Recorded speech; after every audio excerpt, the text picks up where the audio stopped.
Comentarles que esto que les voy a presentar también fue un trabajo que surgió en el marco de un seminario que coordinó la propia María dentro del Instituto de Investigaciones Históricas y que se encuentra aún, al menos en mi caso, en curso, ¿no?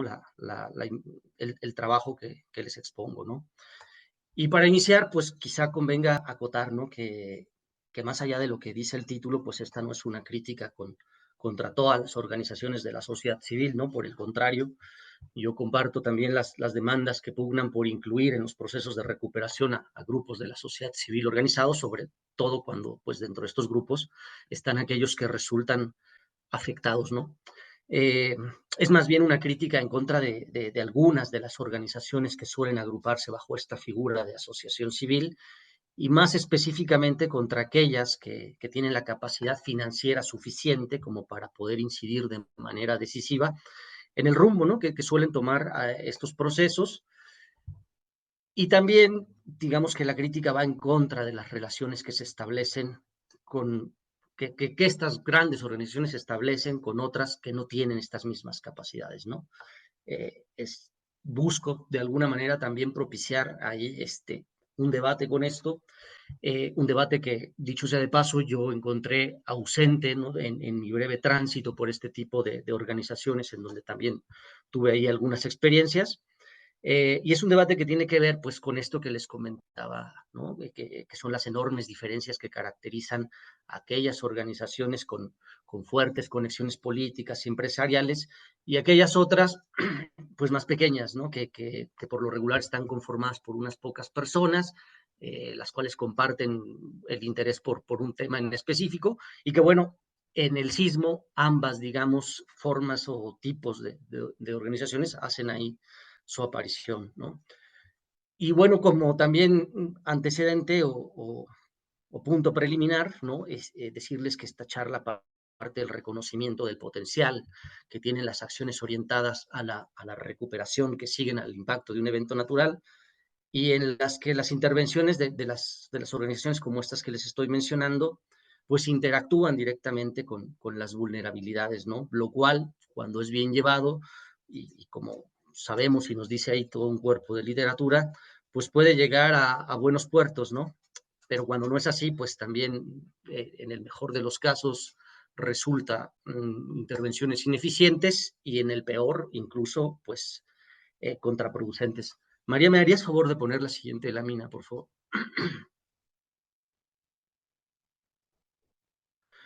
Y bueno, para hablarles un poco sobre la base teórica de esta exposición, ¿no? Pues esta tiene que ver con lo que dicen algunas propuestas, como la de estos autores que les pongo por acá, cuyas investigaciones afirman que en los procesos actuales de recuperación, la delgada línea que separa a estas dos posibilidades, es decir, a la posibilidad de que las cosas salgan bien o que no salgan bien, pues está influenciada, entre otras cosas, por la honda brecha que existe entre estos tipos de conocimientos, ¿no? Que son, por un lado, conocimientos gestados en centros de investigación, aquellos conocimientos relativos con la política pública de la materia y aquellos otros que tienen que ver con las prácticas de las personas basadas en sus propios entendimientos o percepciones de los riesgos que las rodean. Cuando se ignora esa brecha, nos dice una de las autoras que está por acá, la antropóloga Susana Hoffman, pues provoca que lo que se ofrece, ¿no? En los discursos, en las narrativas como reducción del riesgo, pues en los hechos se convierta en construcción del riesgo, ¿no? Aún así, nos dicen los mismos autores, ¿no? El aumento en el número de declaratorias de desastre, que como sabemos en América Latina y el Caribe es particularmente veloz o acentuado en los últimos años, ha propiciado, dice Hoffman, la irrupción de un igualmente grande, ¿no? número de organizaciones no gubernamentales, tanto nacionales como internacionales, que, y aquí las cito a la letra, brotan aquí y allá como hongos hasta perderles la cuenta y rara vez nos aclaran cómo resuelven este tipo de brechas, ¿no? esto, pues, o estas intervenciones o cuando las ONGs intervienen de esta manera, pues digamos que su intervención redunda, ¿no?, en consecuencias que a veces son negativas, ¿no?, incluso funestas para grupos sociales afectados en ciudades y pueblos. Y por lo mismo, varios autores cuestionan también pues esta proliferación a la que alude Hoffman, ¿no?, que lejos de ayudar a amortiguar los efectos de un desastre, a veces se aprovechan o incluso, dicen también algunas tesis, producen las crisis relacionadas con los desastres para servir a sus propios intereses, ¿no? Y bueno, para dejar aquí un poco los puntos preliminares, si quieren nos vamos a lo que traigo a presentarles, que no es más que la revisión de unos cuantos proyectos de recuperación que propusieron en su momento algunas organizaciones de la sociedad civil en el marco de los sismos de 2017 en áreas rurales, ¿no? Tenía ahí como varios más, sin embargo, en este momento y para esta exposición me voy a ceñir a 3 casos, ¿no? Y como les comentaba al inicio, y también lo hice un poco como estrategia para no perderme en la maraña de aristas que, como sabemos, involucra un proceso de recuperación ante un fenómeno de esta naturaleza, y teniendo ideas como la de la siguiente lámina, María, si me haces favor, teniendo este tipo de ideas como premisas, pues es que yo me centro particularmente en la vivienda, ¿no? En donde los casos que les voy a presentar junto a la influencia, hicieron ver que junto a la influencia de los gobiernos, aquellas influencias provenientes de grandes financiadores nacionales y extranjeros, pues tuvieron un peso determinante, ¿no? Yo creo que por lo demás, digamos, centrar la mirada en la vivienda, como nos lo recuerda, entre otras disciplinas, la arquitectura y con temas como los que nos expuso Nati, pues nos permite visualizar prácticas y enfoques cuyo impacto no se restringe al mero ámbito habitacional, ¿no?, sino que vemos cómo la vivienda de alguna manera redunda también en lo social, en lo económico, en lo cultural, lo ambiental, etcétera, lo cual yo creo que nos ayuda también a tocar varias de las dimensiones que configuran la vulnerabilidad, sobre todo con estos matices propios de las realidades rurales, ¿no?, en donde la vivienda, como seguramente varios de ustedes saben, pues también tiene connotaciones pues diferenciales respecto a aquella del ámbito urbano, ¿no? Y bueno, sin más, les cuento que los 4 casos que les presento, pues son casos de organizaciones que se abocaron a reconstruir y que tuvieron pues distintos desenlaces, ¿no? Solo mencionarles que uno de estos casos es el Estado de México, otro es de Chiapas, otro es de Oaxaca. Voy a omitir por el momento el nombre de las organizaciones porque pues no me vayan también a acusar aquí de detractor, que no se trata de eso, ¿no? Y bueno, el primero de los casos, María, si me hicieras favor de pasar a la que sigue. El primero de los casos de los que les cuento es un pueblo que se llama Ecatzingo, que está en el Estado de México, que no sé si alcanzan ahí a distinguirlo en el mapa, pero bueno, es un pueblo que no se encuentra muy distante del cráter del Popocatépetl, ¿no? Y les cuento que aquí en Ecatzingo, cuando el sismo, llegaron una gran ONG nacional, una pequeña ONG también nacional, y una ONG internacional de regular tamaño, ¿no? Estas 3 organizaciones inicialmente no tenían pensado construir, sino más bien centrarse en temas que tenían que ver con la sostenibilidad y educación ambiental, porque además el objeto social de una de estas ONGs, la más grandota, era la conservación de los bosques, ¿no? Y de alguna manera las otras 2 seguían el liderazgo. Esta organización como marcó inicialmente la pauta, bueno, no inicialmente, la marcó permanentemente de lo que se iba a hacer y las otras lo siguieron, ¿no? Si nos pasamos a la siguiente lámina, que es el segundo caso que les traigo, es el de Bahía de Paredón, ¿no? Es un pueblo de pescadores donde yo trabajé en mi investigación doctoral, en donde, y creo que esto es importante puntualizarlo, no llegó, sino que ya trabajaba ahí una pequeña ONG cuando el sismo ocurrió, ¿no? Era una asociación civil chiquitita, ¿no?, que estaba conformada, entre otros, por un hijo de pescadores de ahí mismo, y 3 colegas suyos que eran biólogos, ingenieros ambientales, y a los que ya traían, digamos, un rato trabajando en intentar mejorar las prácticas pesqueras locales, y a partir del sismo les interesó echar a andar un proyecto de sensibilización sobre el estado en que se encontraban, sobre todo las aguas grises y negras del pueblo, ¿no? Porque además el sismo literalmente las había sacado a flote, entonces ellos pensaron que era como un buen momento para, pues, para traer el tema, digamos, a la discusión pública local, ¿no? En la siguiente lámina está el tercer caso, que es una pequeña comunidad, ¿no? Esta es una comunidad ubicada en una zona montañosa del istmo oaxaqueño, en la que, igual que el caso anterior, ya también había una ONG oaxaqueña trabajando desde hacía tiempo ahí. Ellos trabajaban también en temas de sostenibilidad, cuestiones que tenían que ver con la economía circular, el mejoramiento de prácticas agrícolas, proyectos productivos y este tipo de cosas, ¿no? Y ellos quisieron aprovechar el sismo para transferir conocimientos sobre ecotecnias, ¿no? Su idea era que cuando las personas tuvieran que reconstruir, pues incorporaran en sus construcciones algunas de estas técnicas, ¿no? Es decir, a esta organización, digamos que un poquito sí le interesaba entrar a la reconstrucción, ¿no? Y digamos que en los planes iniciales, pues todo marchaba como bien. Los problemas empezaron cuando, pues, con este afán de involucrarse, ¿no?, en las tareas de la recuperación, este tipo de organizaciones se puso a buscar financiamientos, ¿no? Y para encontrar los financiamientos, la mayoría de estas tuvo que recurrir a intermediarios que proveyeran los canales legales que les permitieran a su vez acceder a los fondos, ¿no?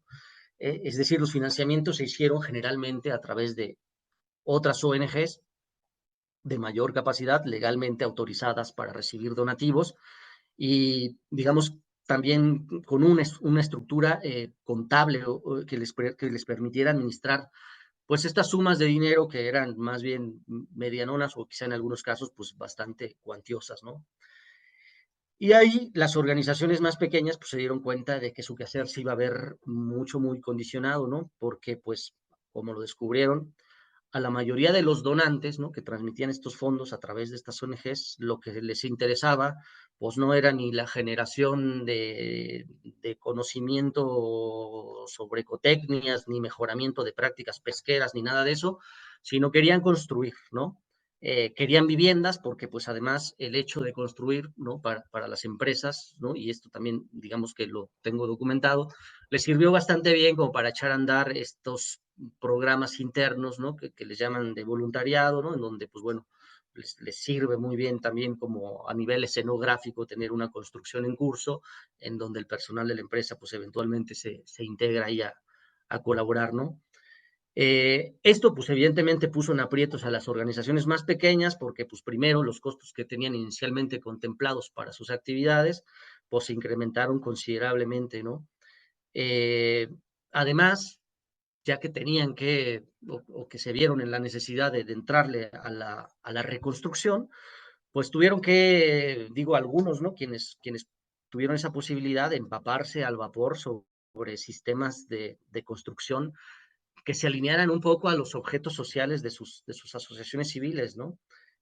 Objetos sociales que, como les mencioné ahorita, pues tienen que ver en los tres casos, ¿no?, con temas de conservación, cuidado del medio ambiente, sostenibilidad, y por eso también buscaron construir como de manera acorde a estos valores, ¿no? Esto pues los obligó a buscar, a veces velozmente, ¿no?, asesorías o a tejer alianzas con expertos, ¿no?, sin a veces comprobar que fueran efectivamente expertos, o también en otros casos incluso pues tuvieron que echar mano ahí de la improvisación, ¿no? Lo cual, como podrán ustedes también suponer, pues no siempre llegó a los mejores resultados, ¿no?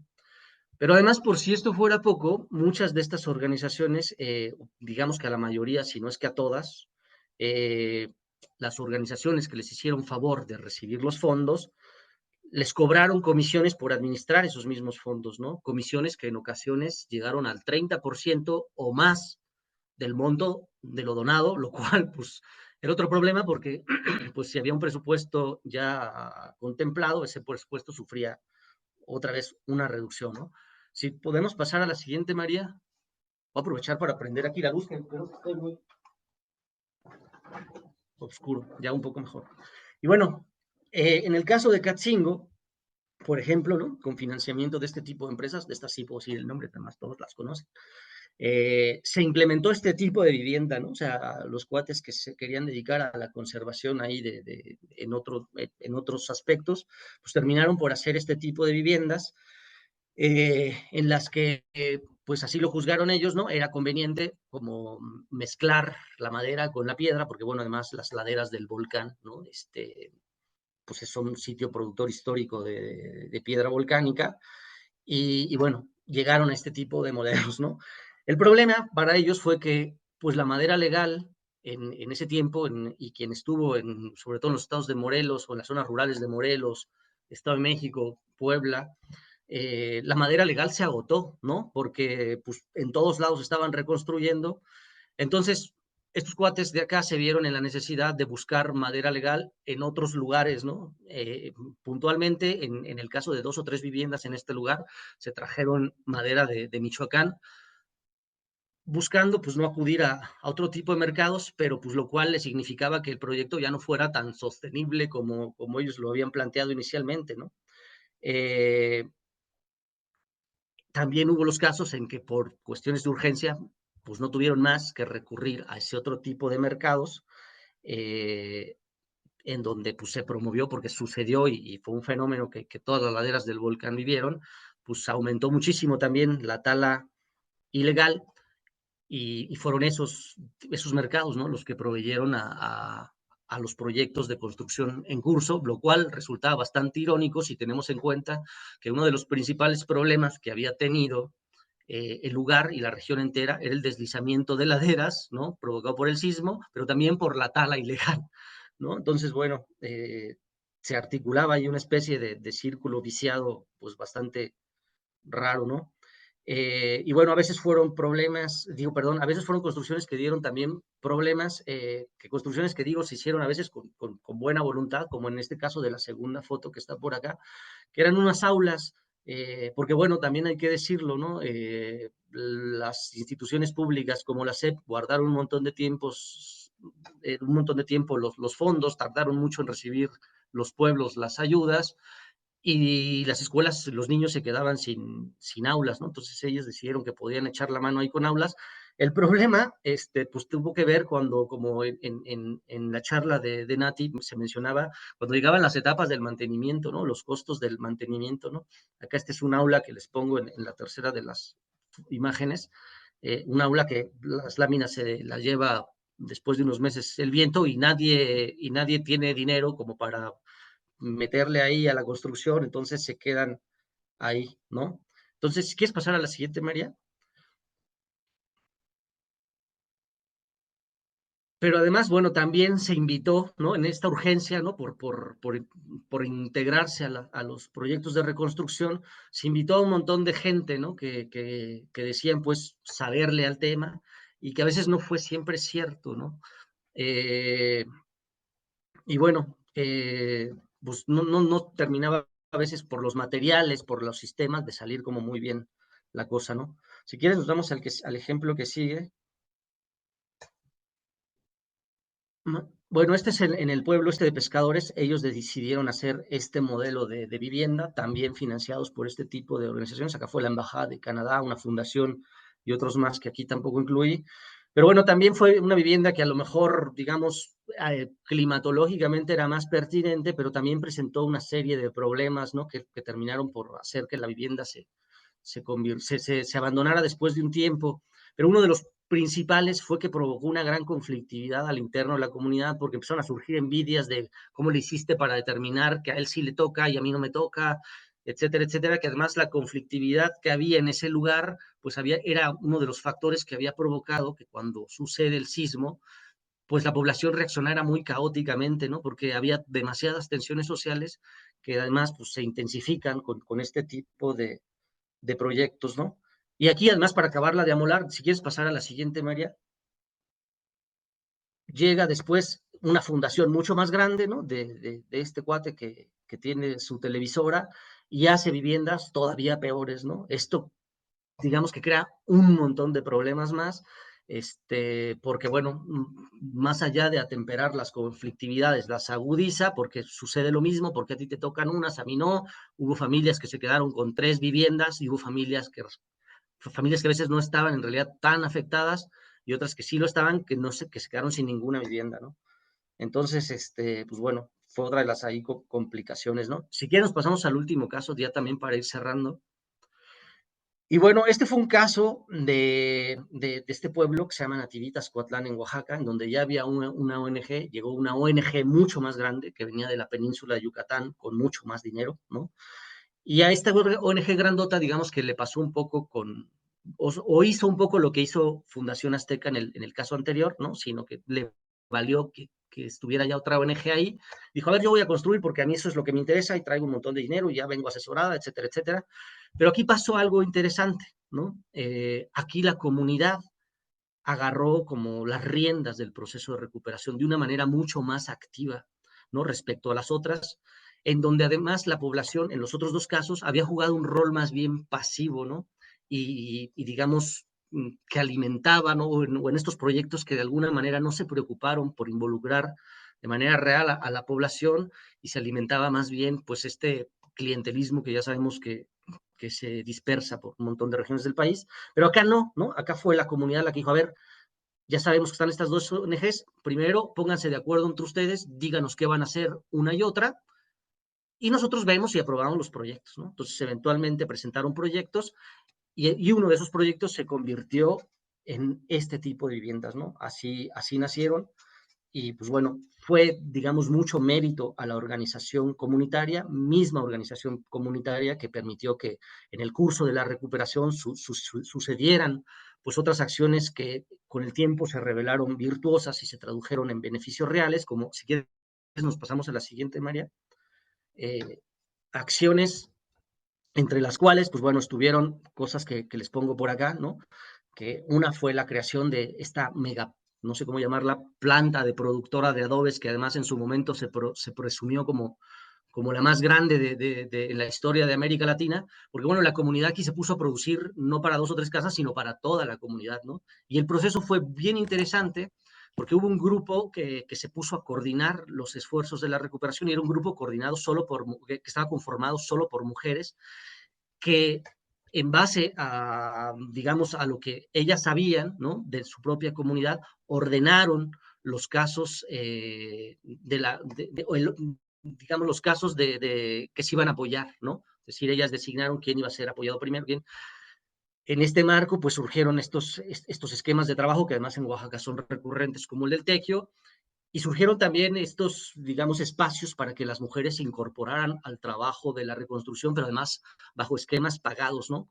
Y aquí, digamos que se torcieron un poco las cosas en este concreto tema, porque, bueno, la organización que coordinaba, por alguna extraña razón, decidió que a las mujeres les iba a pagar menos y digamos que las miradas críticas que acompañaban este proceso, pues dijeron que así se estaban acentuando de alguna manera estos roles de sometimiento de la mujer que se vivían en esa población, ¿no? Porque digo, pues además se invisibilizaba que las mujeres, además de este, tienen un montón de trabajos y no obstante, pues acá una vez más se les pagaba menos, ¿no? Pero bueno, en términos generales, digamos que este caso marca un poco una excepción.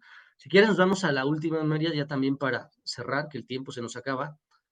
Y bueno, no quiero dejar de decirles que pues hay varias conclusiones, no las leo todas. Eh, Me interesa solamente pues quizá enfatizar lo que pongo acá en el punto 2, donde digo que la vivienda es un elemento en donde pueden verse condensadas las relaciones de poder en torno al rumbo que toman los esfuerzos de recuperación y en cuya producción, como les mencionaba al inicio, llegan a alargarse o acentuarse las vulnerabilidades y las amenazas que construyen el riesgo, ¿no? Esto significa que a veces, aún con la mejor de las voluntades, ¿no? Cuando existen condicionamientos de mayor escala, condicionamientos que además aquellas ONGs grandotas o de mayor capacidad, lejos de cuestionar, más bien los reproducen, pues lo que resulta es que se abren las puertas otra vez para el regreso de lógicas capitalistas que muchas veces, y sobre todo en las áreas rurales, son corresponsables bastante visibles, ¿no? De los procesos de construcción social de riesgos y que, bueno, en este caso, el poder de estas estructuras se manifiesta en la vivienda, ¿no? El último caso, pues evidentemente es una excepción y me parece importante o me pareció importante traerlo a colación porque también demuestra que cuando hay, digamos, una buena organización de base, eso puede también ayudar a incentivar voluntades, ¿no? Hacia arriba que reviertan este tipo de condicionamientos e influencias y canalizarlas, pues, como acá se los pongo, pues hacia mejores resultados, ¿no? Y bueno, esto sería todo. Yo les agradezco su atención